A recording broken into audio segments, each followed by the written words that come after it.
भारत में स्थित राजस्थान का भानगढ़ किला अपनी रहस्यमयी कहानियों और डरावनी घटनाओं के लिए प्रसिद्ध है। यह स्थान न केवल अपनी ऐतिहासिकता के लिए जाना जाता है, बल्कि इसकी डरावनी कहानियां लोगों के मन में सिहरन पैदा कर देती हैं। यहाँ एक ऐसा श्राप छिपा हुआ है जिसने इस किले को हमेशा के लिए वीरान बना दिया। आज हम आपको एक ऐसी घटना सुनाने जा रहे हैं जो 3 दोस्तों के जीवन का सबसे डरावना अनुभव था। एक दिन 3 मित्र रोहन, समीर और अंजलि जयपुर के पास घूमने का कार्यक्रम बनाते हैं। उन्हें भानगढ़ के किले के बारे में सुनने का मौका मिलता है। रोहन: दोस्तों, भानगढ़ का किला बहुत प्रसिद्ध है, क्यों ना वहां चले? मैंने सुना है कि यह किला रात में बेहद डरावना हो जाता है। समीर: हाँ यार, मैंने भी इसके बारे में बहुत कुछ सुना है। कहते हैं वहां आत्माएं भटकती हैं। अंजलि: मुझे तो लगता है ये सब अफवाहें हैं। भूत प्रेत जैसी चीजें असल में नहीं होती। तीनों ने तय किया कि वे शाम ढलने के बाद किले की ओर जाएंगे। जैसे ही वे किले के मुख्य द्वार पर पहुंचे, चारों ओर अजीब सा सन्नाटा था। अंजलि: यहाँ का माहौल थोड़ा अजीब लग रहा है। रोहन: अंजलि, तुम हमेशा डर जाती हो, ये सिर्फ एक पुराना किला है। समीर: हाँ चलो अंदर चलते हैं, देखते हैं क्या खास है यहाँ। तीनों ने किले के अंदर कदम रखा। किला अंदर से बहुत विशाल था, लेकिन वहां का वातावरण बहुत भारी और भयावह था। किले के अंदर पहुंचते ही उन्हें एक पुरानी मूर्ति दिखाई दी। मूर्ति का चेहरा विचित्र था और ऐसा लग रहा था मानो वह उन्हें घूर रही हो। अंजलि: मुझे यह मूर्ति देखकर अजीब लग रहा है, जैसे यही हमें देख रही हो। रोहन: यह सिर्फ तुम्हारी कल्पना है, मूर्ति भला हमें कैसे देख सकती है। थोड़ा आगे बढ़ने पर उन्हें एक पुराना झूला दिखाई दिया जो बिना हवा के हिल रहा था। समीर: यह झूला कैसे हिल रहा है? यहाँ तो कोई हवा भी नहीं है। अंजलि: मैंने कहा था हमें यहाँ नहीं आना चाहिए था। किले के मुख्य आंगन में पहुंचे, उन्हें एक दीवार पर लिखी हुई इबारत मिली। उसमें लिखा था, यह स्थान श्रापित है, जो भी यहाँ रात्रि में प्रवेश करेगा वह कभी वापस नहीं लौटेगा। अंजलि: ये क्या है? क्या सच में ये जगह श्रापित है? रोहन: ये सिर्फ लोगों को डराने के लिए लिखा गया है, ऐसी बातों पर विश्वास मत करो। लेकिन तभी उन्होंने एक बूढ़े आदमी को देखा जो वहां पास की झाड़ी से बाहर आया। बूढ़ा आदमी: तुम लोग यहाँ क्यों आए हो? यह जगह सुरक्षित नहीं है, जल्दी चले जाओ। समीर: आप कौन हैं और हमें क्यों मना कर रहे हैं? बूढ़ा आदमी: यहाँ कभी एक तांत्रिक ने इस किले को श्राप दिया था, उसकी आत्मा आज भी यहाँ भटकती है। अगर तुम जिंदा लौटना चाहते हो तो तुरंत यहाँ से चले जाओ। तीनों दोस्तों ने बूढ़े आदमी की बात को नजरअंदाज कर दिया और आगे बढ़ने लगे। लेकिन जैसे ही वे एक बंद दरवाजे के पास पहुंचे, दरवाजा अपने आप खुल गया। अंजलि: मैं और आगे नहीं जाऊंगी, ये सब बहुत डरावना है। रोहन: अंजलि, बस थोड़ा और, हम जल्दी ही बाहर आ जाएंगे। दरवाजे के अंदर एक अंधेरा कमरा था। कमरे में प्रवेश करते ही उन्हें दीवारों पर खून के धब्बे दिखाई दिए। समीर: ये सब क्या है? मुझे अब कुछ ठीक नहीं लग रहा। तभी एक तेज चीख की आवाज आई और अंजलि ने पीछे मुड़कर देखा। अंजलि: कोई है? मैंने किसी को देखा। दृश्यज: किले का श्राप जीवंत होता है, तभी किले की सारी लाइटें अपने आप बंद हो गई और हर जगह अंधेरा छा गया। रोहन: ये क्या हो रहा है? कोई टॉर्च जलाओ। जैसे ही समीर ने टॉर्च जलाई, उन्होंने देखा कि दीवार पर खून से लिखा हुआ था, तुमने मेरी चेतावनी को अनसुना किया, अब तुम कभी यहां से नहीं जा पाओगे। तीनों बुरी तरह डर गए और बाहर भागने लगे, लेकिन उन्हें हर जगह अजीब परछाइयां दिखाई देने लगी। समीर: यहाँ कुछ बहुत गलत है, हमें जल्दी से बाहर निकलना होगा। किसी तरह तीनों ने किले के मुख्य द्वार तक पहुंचने की कोशिश की, लेकिन दरवाजा अपने आप बंद हो चुका था। अंजलि: अब क्या करें, हम यहाँ फंस गए हैं। तभी उन्होंने एक परछाई को अपनी ओर बढ़ते हुए देखा। वह परछाई बहुत भयानक थी और उसकी आंखें जलती हुई लाल थीं। रोहन: यह कौन है? क्या यह वही तांत्रिक है? परछाई ने जोर से चीखते हुए कहा, अब तुम मेरे किले के बंदी हो, यहां से कोई नहीं बच सकता। समाप्ति सस्पेंस के साथ। क्या तीनों दोस्त भानगढ़ के श्रापित किले से बच पाए या वे हमेशा के लिए वहां कैद हो गए? यह रहस्य अब भी बना हुआ है। नोट: अगर आपको यह कहानी पसंद आई हो तो हमारे चैनल को लाइक और सब्सक्राइब करना न भूलें। और हाँ, क्या आप भानगढ़ के किले में रात बिताने की हिम्मत कर सकते हैं? अपने जवाब हमें कमेंट्स में जरूर बताएं। Audio Jungle.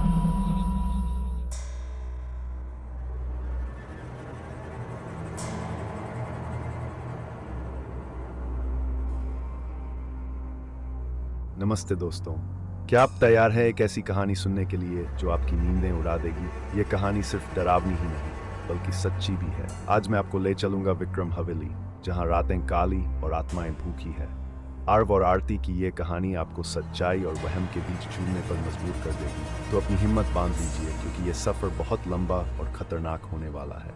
आरव एक फ्रीलांस फोटोग्राफर था। उसे वीरान और भूतिया जगहों पर तस्वीरें खींचने का जुनून था। वह अपनी हर नई खोज को YouTube पर अपलोड करता और लोग उसके कंटेंट को बहुत पसंद करते थे। एक दिन उसे एक अजनबी ईमेल आया। ईमेल में केवल एक वाक्य लिखा, अगर सच्चा साहस है तो विक्रम हवेली में आकर दिखाओ। नीचे हवेली का लोकेशन दिया गया था। ये कौन हो सकता है? क्या ये कोई मजाक है? लेकिन उत्सुकता ने उसे ये चुनौती स्वीकार करने पर मजबूर कर दिया। आरव ने अपनी दोस्त आरती को इस बारे में बताया। आरती एक जर्नलिस्ट थी और रहस्यमयी कहानियों का पीछा करना उसे बेहद पसंद था। विक्रम हवेली, मैंने इसके बारे में सुना है। लोग कहते हैं कि वहां से जो भी गया वापस नहीं आया, लेकिन मैं तुम्हारे साथ चलूंगी। ये मजेदार होगा। दोनों ने अपने कैमरे, टॉर्च और जरूरी सामान पैक किया और अगले दिन हवेली के लिए निकल पड़े। हवेली के पास एक छोटा सा गांव था। रास्ते में उन्होंने गांव वालों से हवेली के बारे में पूछताछ की, लेकिन उनके सवालों का जवाब देने से लोग कतराने लगे। गांव का बुजुर्ग, बेटा, वो हवेली शापित है, तुम्हारी जान खतरे में पड़ सकती है। एक औरत ने कहा, रात को हवेली में अजीब आवाजें आती हैं, वहां से चीखें सुनाई देती हैं। कई लोग गए लेकिन कोई वापस नहीं लौटा। लेकिन आरव और आरती ने इन चेतावनियों को नजरअंदाज कर दिया। हवेली एक विशाल खंडहर जैसी दिख रही थी। दीवारों पर काई लगी थी और जगह जगह पेड़ों की जड़ें उगी हुई थी। आरती, यहाँ कुछ तो अजीब है। मुझे बहुत अजीब सी फीलिंग हो रही है। अरे ये सब तुम्हारा भ्रम है, चलो अंदर चलते हैं। जैसे ही उन्होंने दरवाजा खोला, एक ठंडी हवा का झोंका आया। अंदर का माहौल अजीब सा था। दीवारों पर पेंटिंग्स थी, जिनमें से एक पेंटिंग बार बार गिर रही थी। आरव और आरती ने हवेली की खोज शुरू की। वे ऊपर के कमरे में पहुंचे, जहां फर्श पर एक पेंटिंग गिरी हुई थी। पेंटिंग में एक लड़की थी जिसका चेहरा आंशिक रूप से जला हुआ था। ये पेंटिंग किसकी हो सकती है? जैसे ही आरव ने पेंटिंग उठाई, दरवाजे अपने आप बंद हो गए। दीवारों से खरोंचने की आवाजें आने लगी। आरती, आरव, हमें यहाँ से निकल जाना चाहिए। ये जगह सच में डरावनी है। तुम फिक्र मत करो, ये सब हवा की वजह से हो। लेकिन आरव को भी अंदर से अजीब सा डर महसूस हो रहा था। हवेली के एक कोने में आरती को एक पुरानी डायरी मिली। डायरी पर धूल जमी थी, लेकिन अंदर के पन्ने साफ थे। ये डायरी काव्या नाम की लड़की की थी। डायरी में लिखा था, यह हवेली मेरा घर हुआ करती थी, लेकिन एक दिन मेरे ही घर में मेरा कत्ल कर दिया गया। मेरी आत्मा इस जगह से तब तक नहीं जा सकती जब तक मुझे इंसाफ नहीं मिलता। डायरी पढ़ने के बाद आरव और आरती ने महसूस किया कि यह हवेली सिर्फ डरावनी नहीं बल्कि एक रहस्य से भरी हुई है। तभी अचानक रोशनी कम हो गई और चारों ओर अंधेरा छा गया। अचानक काव्या की आत्मा प्रकट हुई। तुमने मेरी कहानी पढ़ ली है, अब तुम मेरी मदद करोगे या तुम्हारा अंजाम भी वैसा ही होगा जैसा उन लोगों का हुआ। तुम क्या चाहती हो? काव्या, मुझे इंसाफ चाहिए। मेरे हत्यारे को सजा दिलाओ और मुझे इस शाप से मुक्त करो। कहते हैं हर जगह की अपनी एक कहानी होती है, लेकिन कुछ कहानियां इतनी खौफनाक होती है कि उनकी याद भर से रूह कांप उठती है। यह कहानी है एक ऐसे सोमवार की जिसे लोग खूनी सोमवार के नाम से जानते हैं। इस दिन 3 दोस्तों ने एक पुरानी हवेली में कदम रखा, लेकिन वहां से लौटकर सिर्फ एक ही जिंदा वापस आया। क्या हुआ उस रात? आइए जानते हैं इस खौफनाक कहानी।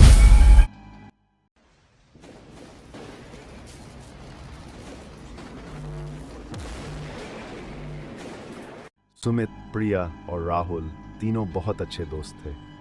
तीनों कॉलेज में साथ पढ़ते थे और रोमांच भरे कारनामों के लिए मशहूर थे। सोमवार की सुबह जब क्लास खत्म हुई, राहुल ने कहा, दोस्तों, क्यों न इस बार कुछ रोमांचक किया जाए। पास के जंगल में वो पुरानी हवेली सुनी है? कहते हैं वहां भूत प्रेत हैं। प्रिया तुरंत बोली, भूत प्रेत। राहुल, पागल हो गए हो क्या? ये सब बकवास है। सुमित, जो हमेशा मजाकिया अंदाज में रहता था, हंसते हुए बोला, डरपोक प्रिया, ये सुनहरी मौका है, चलो आज रात हवेली चलते हैं। राहुल ने बताया कि उस हवेली का इतिहास बहुत डरावना है। कहते हैं वह हवेली कभी एक तांत्रिक की थी जिसने वहां काले जादू के अनेकों प्रयोग किए। हवेली में कई लोगों के मरने की खबरें थीं। लोग कहते थे कि वहां जाने वाला कभी वापस नहीं आता। प्रिया ने डरते हुए कहा, मुझे ये आइडिया बिल्कुल अच्छा नहीं लग रहा, लेकिन सुमित और राहुल के जोर देने पर वो मान गए। शाम को तीनों ने अपना प्लान फाइनल किया। रात के 10 बजे तीनों जंगल के रास्ते हवेली की ओर चल दिए। हवेली पहुंचने से पहले ही रास्ता अंधेरे में डूबा हुआ था। हवा के झोंके पेड़ों को हिला रहे थे और बीच बीच में उल्लू की आवाजें माहौल को और डरावना बना। आखिरकार उन्होंने हवेली को देखा। वह जगह सुनसान और वीरान थी। टूटी फूटी दीवारें, झूलते हुए दरवाजे और काले जाले। हवेली के दरवाजे पर एक पुराना ताला लटक रहा था। सुमित ने मजाक में कहा, देखा, कोई भूत नहीं है, सब अफवाहें हैं। लेकिन जैसे ही उसने ताले को छुआ, ताला खुद ब खुद खुल गया। अंदर कदम रखते ही ठंडी हवा का एक झोंका उनके चेहरे पर लगा। हवेली के अंदर चारों ओर अजीबोगरीब खामोशी थी। दीवारों पर अजीब चित्र बने थे। राहुल ने मजाक में कहा, तो प्रिया, डर लग रहा है या नहीं? प्रिया ने जवाब दिया, यहाँ कुछ तो गलत है, हमें यहाँ नहीं रुकना चाहिए। सुमित ने एक पुराने कमरे की ओर इशारा करते हुए कहा, चलो पहले इस कमरे को देखते हैं। कमरे में घुसते ही उन्होंने दीवार पर एक पुरानी तस्वीर देखी। उस तस्वीर में एक आदमी था। उसकी आंखें लाल थीं और चेहरा जला हुआ लग रहा था। तभी अचानक एक तेज आवाज हुई, जैसे किसी ने खिड़की को जोर से बंद किया हो। तीनों चौंक गए। प्रिया ने घबराते हुए कहा, यह सही नहीं है, मैं कह रही हूँ हमें वापस जाना चाहिए। राहुल ने मजाक उड़ाते हुए कहा, अरे कुछ नहीं है, शायद हवा का झोंका था। लेकिन तभी दीवार से एक पुराना झूला खुद ब खुद हिलने लगा। झूले पर बैठी हुई एक गुड़िया दिखी। उसकी आंखें सीधे तीनों को घूर रही थी। सुमित ने उस गुड़िया को उठाने की कोशिश की, लेकिन जैसे ही उसने उसे छुआ, पूरे कमरे की लाइट्स बुझ गई। चारों ओर अंधेरा छा गया। अजीबोगरीब आवाजें गूंजने लगीं। गूंजती आवाजों में एक बात साफ सुनाई दी, तुम सब मरोगे, ये जगह तुम्हारे लिए नहीं है। तीनों घबरा गए। प्रिया जोर से चीखी, मैंने कहा था कि हमें यहाँ नहीं आना चाहिए। राहुल ने दरवाजे की ओर दौड़ लगाई, लेकिन दरवाजा जाम हो चुका था। हवेली अब उन्हें अपनी कैद में ले चुकी थी।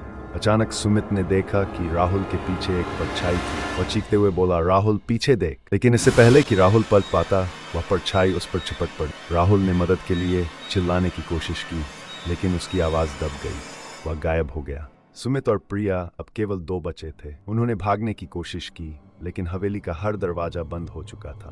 प्रिया ने रोते हुए कहा, यह सब हमारी गलती है, हमें यहाँ नहीं आना चाहिए था, यह हवेली शापित है। सुमित ने उसे शांत करने की कोशिश की, लेकिन तभी कमरे के एक कोने से वही परछाई बाहर आई। इस बार उसका चेहरा साफ दिख रहा था।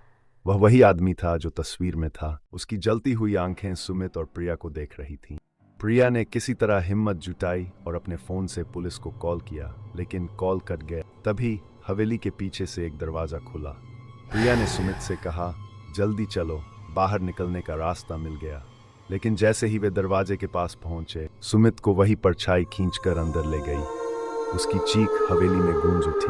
प्रिया ने डरते हुए बाहर की ओर भागने की कोशिश की। सुबह होते ही पुलिस ने प्रिया को हवेली के पास बेहोश पाया। वह बुरी तरह सदमे में थी। उसने केवल एक बात कही, राहुल और सुमित अब इस दुनिया में नहीं है। पुलिस ने हवेली की जांच की, लेकिन वहां कोई सुराग नहीं मिला। न तो राहुल का पता चला और न सुमित का। आज भी लोग उस हवेली के पास जाने से डरते हैं, और जो जाते हैं वे कभी वापस नहीं आते। दोस्तों, ये थी कहानी खूनी सोमवार की। अगर आप ऐसी जगह जाने की हिम्मत करते हैं तो सोचिए, अगला खूनी सोमवार आपका हो सकता है। क्या आप ऐसी जगह जाना चाहेंगे? हमें कमेंट्स में ज़रूर बताएं। और अगर आपको यह कहानी पसंद आई हो तो वीडियो को लाइक करें, चैनल को सब्सक्राइब करें और हमारे साथ जुड़े रहें।